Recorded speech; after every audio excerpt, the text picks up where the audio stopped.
Good morning good morning good morning. सुप्रभात, केम छो, सलाम। आप सोच रहे थे सर कहाँ चले गए।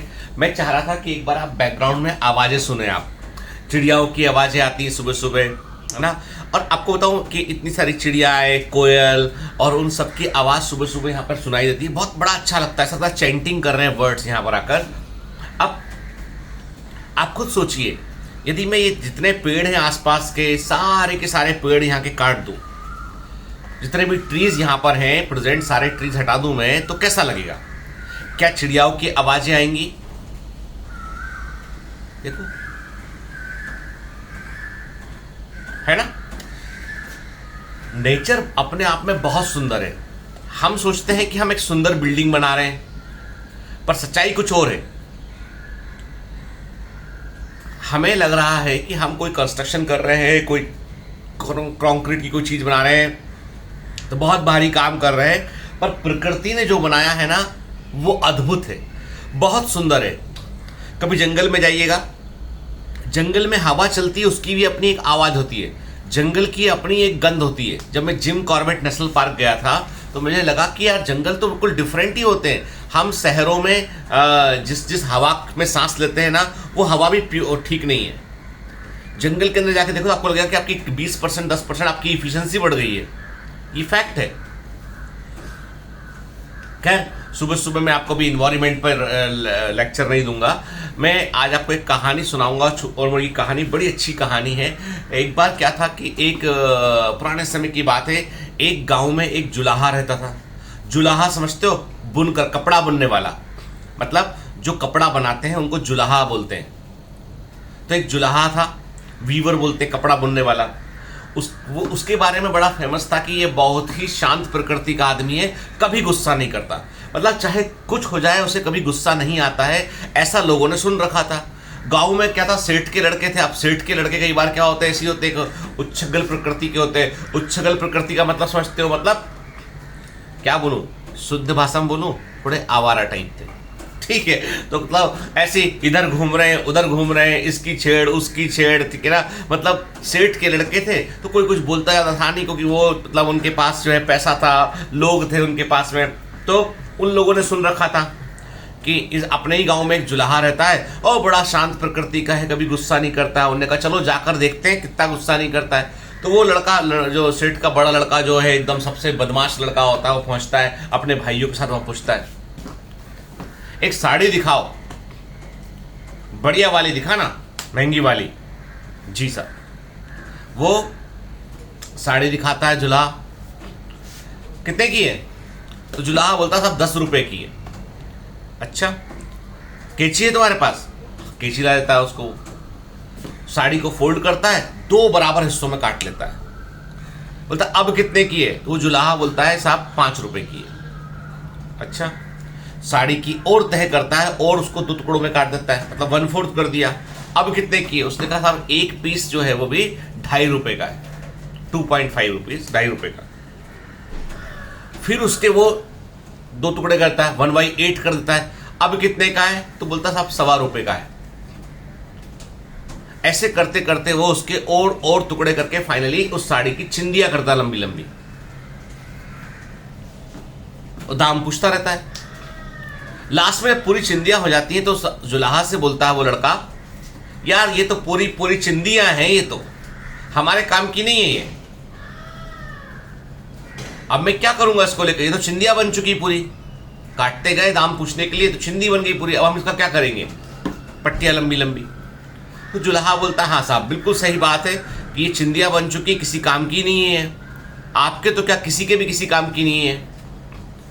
तो मेरे पास अब इसके अलावा कुछ है नहीं, क्योंकि ये जो ये स्टॉक में यही थी मेरे पास में, और ये चिंदी निकली है तो आपने देखा कि चिंदी बन गई है। तो अब तो मेरे पास कुछ है नहीं। तो अब उस लड़के को आती शर्म कि देखो यार, ये आदमी 10-12 दिन साड़ी बुनी होगी इसने, बनाई होगी साड़ी इसने। पहले के ज़माने में टाइम लगता था चीज़ों को बनाने में, मशीनें नहीं हुआ करती थी, तो हाथ से साड़ी बनाया इसने, इतना दिन लगा इसका, और उसको मैंने काट दिया, और ये बोल रहा है कि हाँ सब किसी के काम की नहीं है। आप सही बोल रहे हो। लड़के को थोड़ा अंदर से शर्म आती है तो बोलता है अच्छा ठीक है, ये काम करो, ये 10 रुपये रख लो इस साड़ी के, है ना, जो हमने तुम्हारी काट दी है। बोलता नहीं साहब। बोला क्यों? बोला नहीं काम की नहीं ना, अब जब तुमने साड़ी ली नहीं है तो 10 रुपया कहाँ से ले लूँ उसका मैं।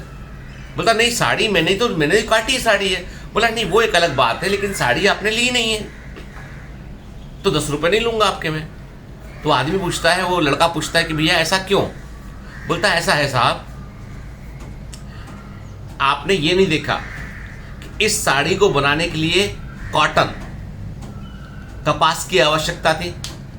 कपास को खेतों में बोया गया, किसान ने जो है 6 महीना 8 महीना 10 महीना मेहनत किया, खेत में कपास को बोया, कपास को दिखा, फसल जब आया कपास को निकाला उसने, कपास को उसने जो है इकट्ठा किया और उसने दिया किसको, जो है कपास काटने वाले को दिया।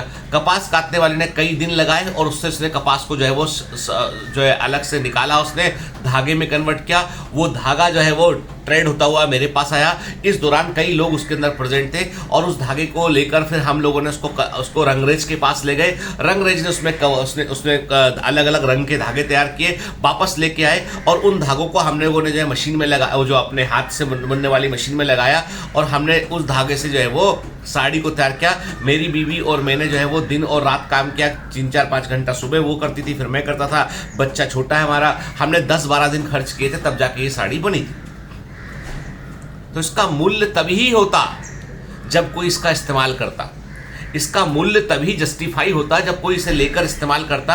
आज आपने इसकी इतनी चिंदियां काट दी हैं कि ये किसी के काम की नहीं रही है, कोई इसको इस्तेमाल नहीं कर सकता है, तो इसका दाम शून्य है, कोई दाम इसका नहीं है।